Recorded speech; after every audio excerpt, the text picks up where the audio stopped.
Two items, a crystal ball and a green leather-bound notebook, sat benignly and idly atop of the black-robed professor's desk.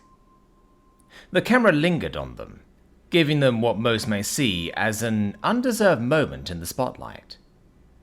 But to those that knew, to the parties invested in this controversy, this little pause and dramatic zoom-in was accompanied by a hair-raising excitement, along with an untempered nervousness for what was to come. It definitely caused the investigative duo on the other side of the screen some pause for thought, prompting them to stand intently, pondering both the orb and the notebook. Eleanor, as far as I could tell, was entranced by the green notebook in particular, though it wasn't a trance born out of any positive emotion, but instead one of abject horror. "Recommended reading materials for the studious student," Sorosar announced with a steady breath, prompting Eleanor to visibly flinch in his seat, as the man reached a finger over to point to the hand-scrawled title of the leather-bound notebook. That finger soon found itself carefully manipulating its pages, opening the cover first before turning over the internal dust cover to reveal letters and symbols written in High Nexian, but arranged in a manner the EV simply could not translate. Error. Unable to translate. Cause.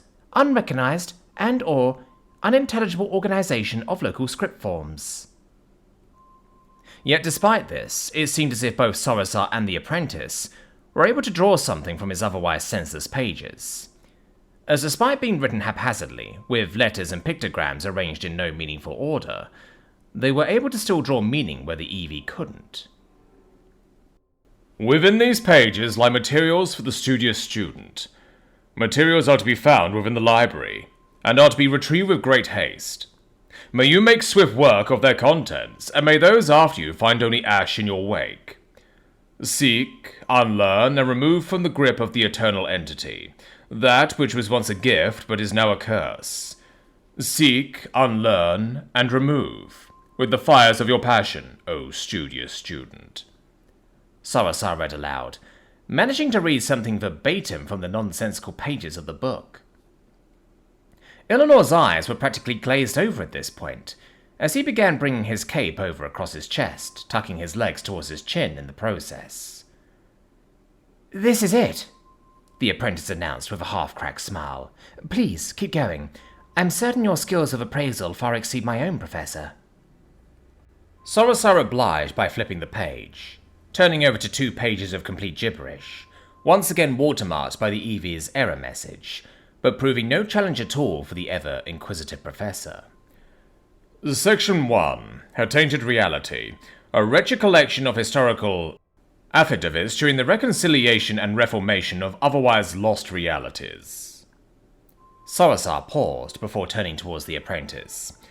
It lists an entire section's worth of books, in titles held within spatial portions with reference to their potentialities, within the ever-evolving library. Thasia's features visibly flinched at that revelation, but similar to the apprentice in the footage, she refused to comment, at least not for now. Her eyes, however, betrayed a look of mild distress, which subsided somewhat, as the apprentice urged the armourer to continue.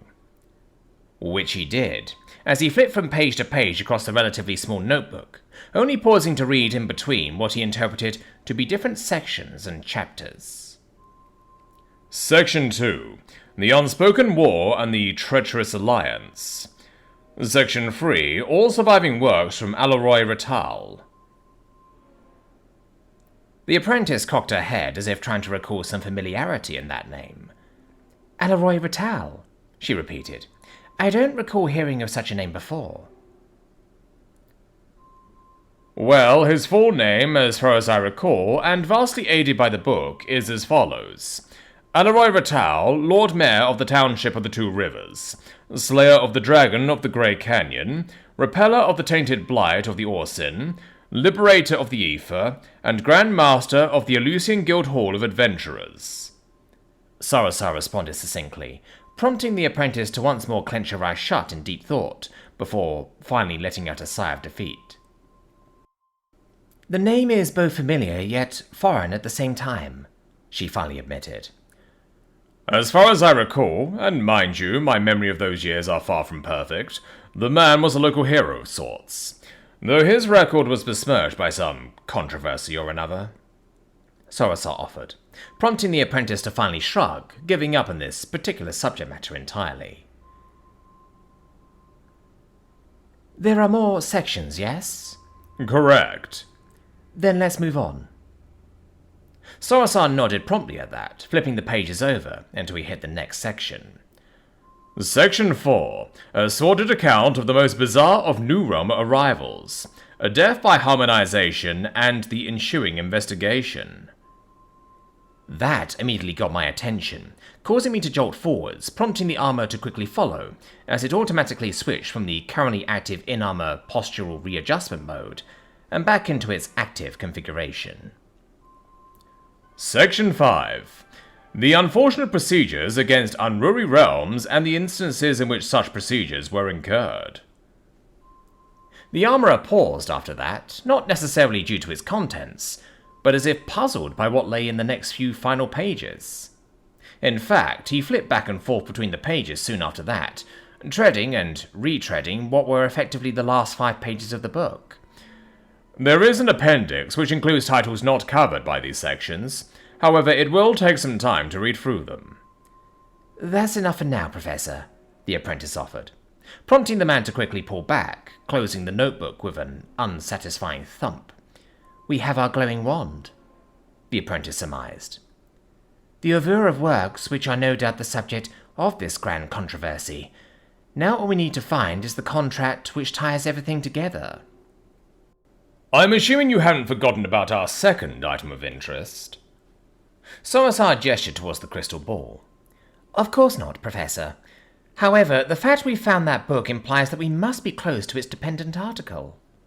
The apprentice responded, with a renewed sense of urgency, as she began using that same ornate magnifying glass in an attempt to further pick apart each and every nook and cranny of Maltori's desk.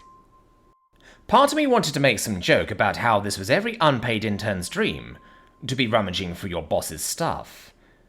But that part of me was completely buried underneath the confusion and dread that came with the revelations from within that little green book. I honestly didn't know what I was expecting, but I felt like I'd been sucker punched, with the wind being knocked right out of me from the implications of exactly what had been selectively purged from the library. It was a struggle to process it all, which more or less made me dull out the more eccentric aspects of the apprentice's investigation, as she unlocked drawer after drawer, pulling out pile after pile of magical knickknacks and more documents than what was possible from that finite amount of space. Sorosar was clearly of the same opinion as the rest of us, right now, however, as he continued obsessing over the book, his hands once more trailing over to inspect its cryptic pages. The man seemed transfixed on the second and third sections in particular, though his featureless visor made it difficult to really pin down what his reactions were. Yet throughout all of this, it was clear the reactions on the home front were much, much more animated, as Eleanor was just about ready to pass out from the stress, and Thacia seemed about ready to burst at the seams if her featureless facade was of any indication. That was the book, Eleanor finally chimed out, just as the narration through the recording had died down during the more tepid phase of the apprentice's investigation. I know it. I thought your memories when it came to the whole Maltori book-burning situation was lost, Eleanor, Thalman countered. It was. I mean, it still is. But I remember parts of that room. I vaguely recall the emergence of a book that I was forced to... The Venerian trailed off, as if struggling to piece together words. To sign, Thalman offered, in a surprisingly helpful tone which stood at odds with how he earlier regarded the Venerian. No! No, you imbecile! The Venerian paused, realizing his misstep, as he backtracked from what would have otherwise been an expected response. That wasn't a book of binding. It's not comparable to the yearbook, if that was where your assumptions were leading to, Prince Thalman, Eleanor clarified, gripping the armrest of his seat tight between his fingers. It was about this point in time that I expected Thacia to chime in, to elaborate on the nature of the book with her encyclopedic knowledge on seemingly every aspect of the magical world. But she didn't. Instead, her eyes remained practically glued to the screen, as I realized that whatever had been revealed thus far had hit much, much harder than I could have imagined. Eleanor, as if taking note of the silence, elected to fill in for Thacia. The book is an adjacent artifact. It is, as the apprentice has noted, an eclectic oeuvre of works, a list, if you will, to be bound to and referenced by a contract and a spell of binding. The book itself isn't the binding agent, more so the reference material by which the contract is hinged upon. So what's with the illegible text? Are they ciphers or some magical equivalent of it? I gesture once more at the bird's eye view offered by the drone, and the pages of indecipherable text currently beneath Sorosar's hands. Those are anchor runes, Earthrealmer, Eleanor answered with a frustrated sigh. It is frustrating to see them for what they are not. Frankly, it's as if your sightseers and memory shards were designed to mimic the world as it is seen through the eyes of a particularly weak-fielded commoner. The Venerian went off, venting his frustrations for a rant, before finally coming down. But I digress. Those runes are referred to as anchors for a reason, for tethered to them are akin to pages of text to be openly read and deciphered within the mana streams. Granted, this form of writing is not common, more so used for the purposes of contracts and other such magical binds. And on the topic of contracts, I'm assuming that the contract, your contract, is what the apprentice is currently rummaging for? I gesture towards the screen once more, at the apprentice who was now buried ankle-deep in piles upon piles of books, documents, and an assortment of scrolls that crisscrossed across the room's mahogany and carpeted floors. Unless she's a complete nitwit, then I'd imagine so, yes, Eleanor responded with his signature cattiness. In any case, the fact she's even trying proves she's barely above a fool anyways. The Venerian shrugged. And before you ask, Earthrealmer, let me preempt your question. The contract, at least on the Professor's end, has more than likely suffered the same fate as my own. Namely, its existence is more than certain to be dubious at best. What the apprentice will surely find will be nothing more than ash at the bottom of that bottomless drawer, which, given its sheer size and scale, and the potential inhabitants within its limited confines, will more than likely result in even ash being difficult if not impossible to find. There was more than one point I wanted to raise with Eleanor's statements. However, before I could address any of them, the elf in question finally spoke up once more, now surrounded by an entire archive's worth of documents and knickknacks. Nothing, Lariel spoke with a sullen breath, taking a moment to steady herself as she made a point of not sitting on Maltori's chair. At least nothing is relevant to our case, she continued, resting her palms flat against the green suede of the desk. Were you really expecting anything different, apprentice? Sorosar countered, having since moved from pondering the pages of the book to now pondering the depths of the crystal ball. I'd assumed the damage to the man hadn't been so severe, Lariel admitted, alluding to something else that drew all of our collective attention. When I first saw him in the healing ward, he looked intact. You couldn't even tell there was anything wrong with him. And yet they called you, of all people, to aid in the ritual, the armor surmised, with a tone of voice that now more resembled that of a fully fledged academy professor. His happy-go-lucky persona has subsided completely, at least for now, as he addressed Lariel in a manner more akin to what I'd expected of the Dean. You have been around the academy for long enough to understand that calling upon the aid of apprentices is unprecedented, which means that despite how things may seem on the surface, that lurking beneath the seemingly calm waters is a hydrostorm of epic proportions. This entire situation is unprecedented, Professor, Lariel countered meekly. But you are correct. It must have been desperate if they required the aid of apprentices. I just cannot fathom the fact that the professors must have... The apprentice trailed off, her face scrunching up and breaking eye contact with the armorer, as if too skittish to broach the next point. Sorosar didn't reply, nor did he complete her sentence for her, simply allowing her to recuperate and reorganize her thoughts herself. Brought the man back from the brink, she managed out, offering what was in effect a euphemism that didn't seem to sit right with the armorer, if his immediate headcock was of any indication. That is the only way you can explain the complete loss of a contract, Sorosar reasoned. You were hoping to find it, despite knowing well that it, amongst the rest of his contracts, had more than likely gone up in flames. It was around that point that he walked around behind the desk and reached down into the drawer the apprentice had been searching in. His arm sank impossibly deep, deeper than what should have been physically possible inside of that small and limited space. After a few moments, the man finally brought his hand back up, holding within it what appeared to be fine specks of ash that he allowed to filter back down into the dark depths of the seemingly bottomless drawer. And there you have it. Ash. Most of it has no doubt already been consumed by the bottom feeders. However, what remains is enough to account for what is perhaps more contracts than most would form in their lives. The man stood back up soon after, before once more taking his place at the front of the desk. Well, I believe that answers our prior speculations on Oris Ping's potential relations, contractual or otherwise, with Professor Maltori, Thalman growled out, punctuating the moment of silence within the footage, which soon continued with a resonant sigh from the apprentice. I guess, in a way, I was trying to find the contract not so much because of my assigned task, but because I wanted to perhaps prove to myself that the situation wasn't as dire as my intuition leads me to believe. The loss of all these contracts can only mean one thing. Lariel paused, once more trying to find the strength inside of her to face whatever facts were self-evident in this case. The man was lost, she finally managed out for a shaky breath. His soul must have departed from his mortal coil. And yet... And yet he remains, Sorosar surmised. They must have retethered it before I arrived that night, the apprentice shot back.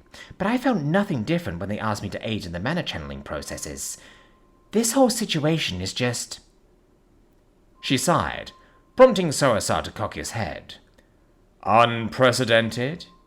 Yes, the apprentice once more admitted, sinking her face into her hands, and taking a moment to process it all, more or less falling into the same camp all of us were currently in. Moreover, it brings up a very disturbing question. Which is? If his soul was truly untethered, even for a split second, how exactly were they able to retether it? Or more specifically, through what means are they using to permanently retether his soul to his mortal coil? This question seemed to cause some level of concern from Sorosar, as his answer soon demonstrated. There are ways of doing so that aren't exclusive to being spellbound to armor, the man offered under a dour breath. Especially if the body is fresh, in a manner of speaking. Though it requires the use of...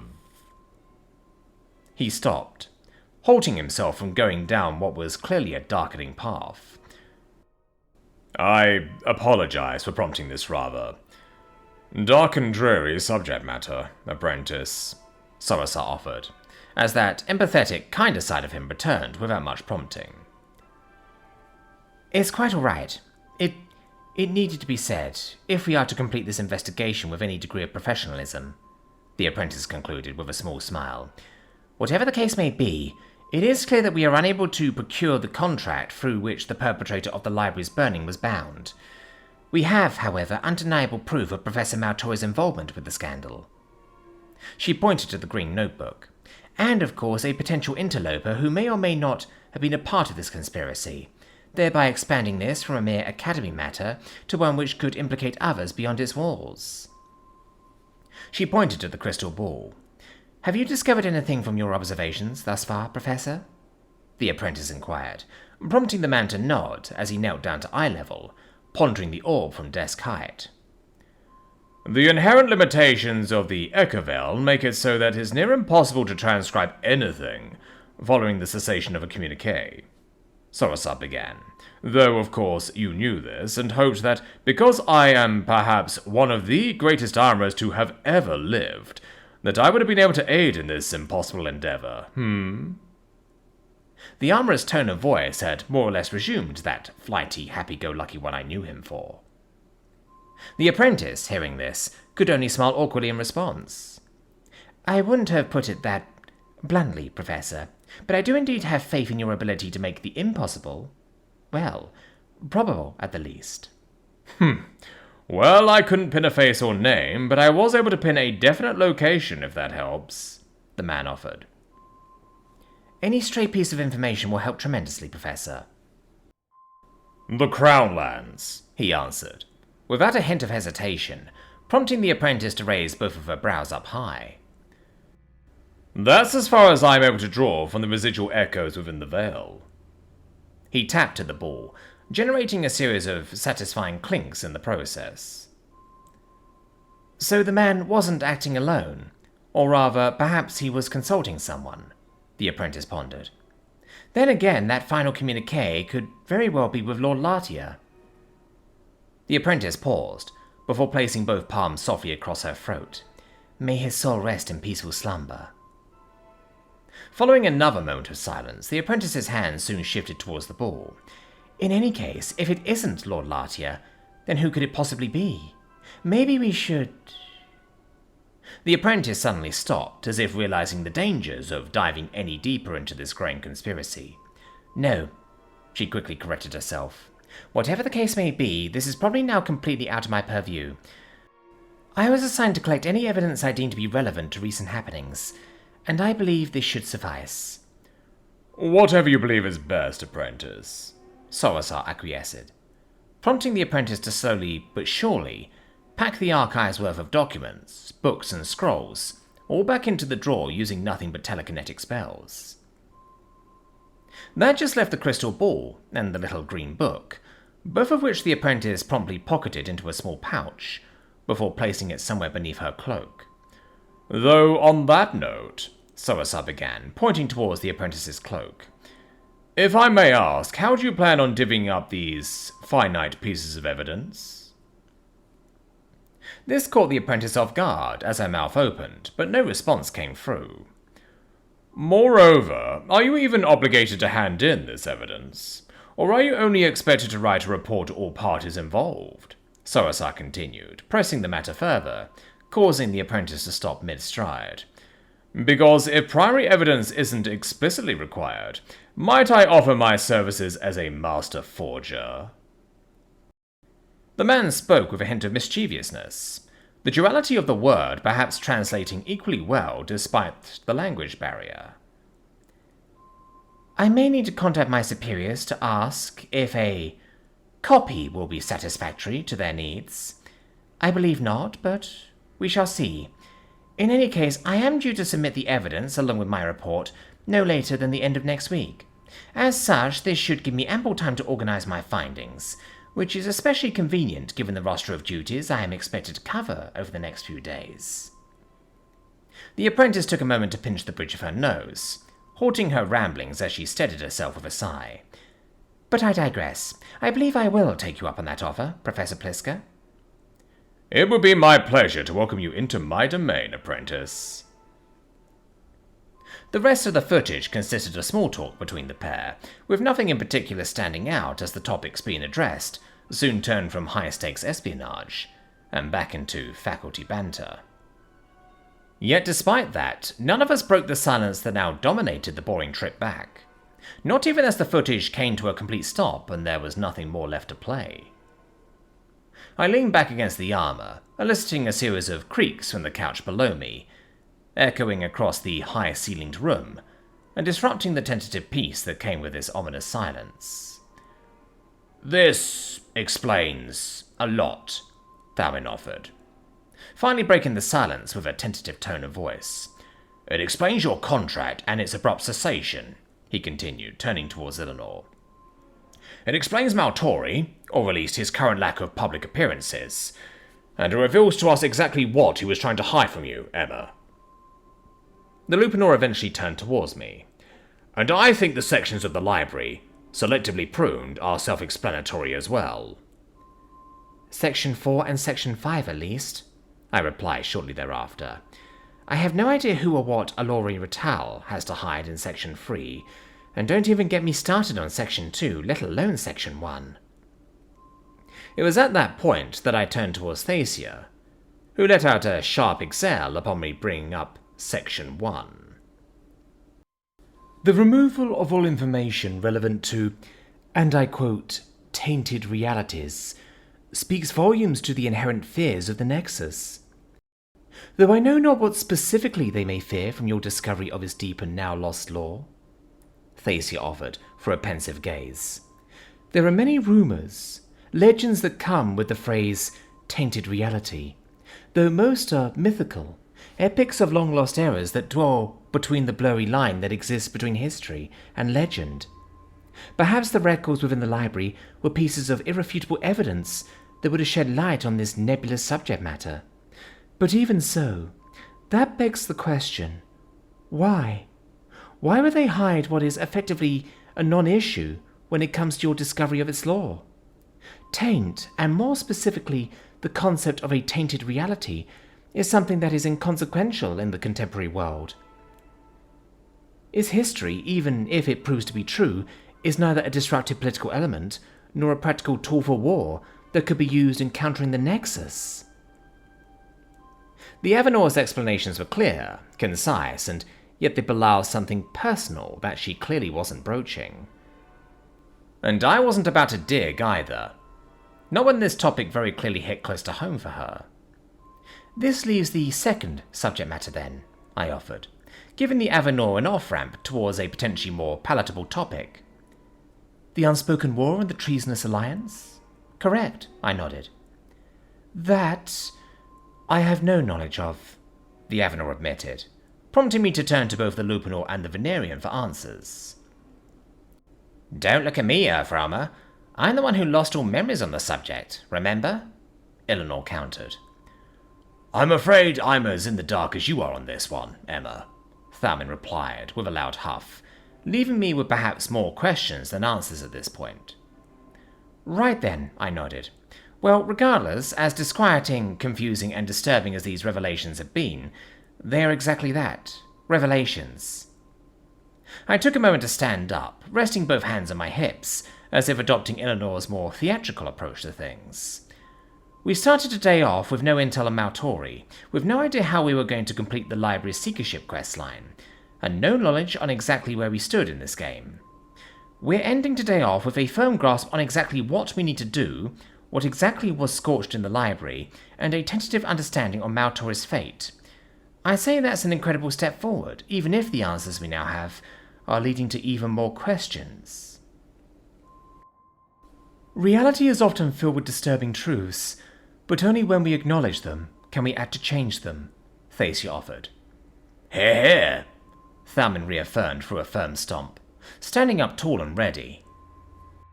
While certain revelations come as disappointments, namely the survival of Professor Maltori, it is indeed somewhat satisfying to hear that the man is, at the very least, suffering for his actions. The little thing spoke maliciously, as he too stood up.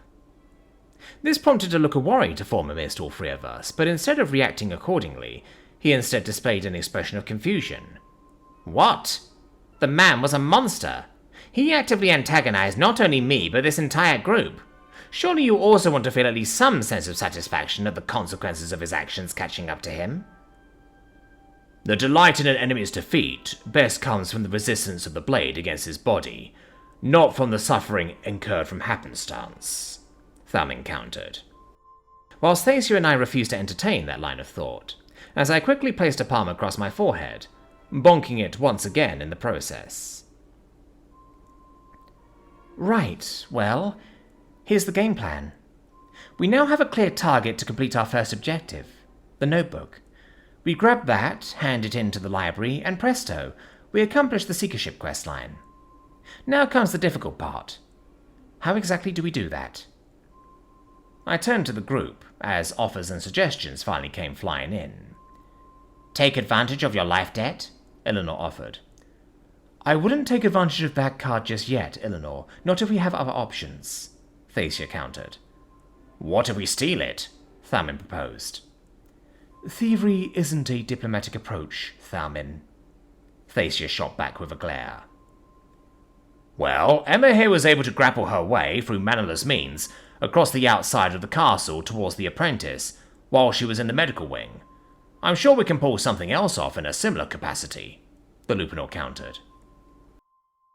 No, Thalmin, as much as I would like to try, I believe it might be best if we try a more diplomatic approach, I offered, prompting the Fleet to cock their heads. We could just ask, right?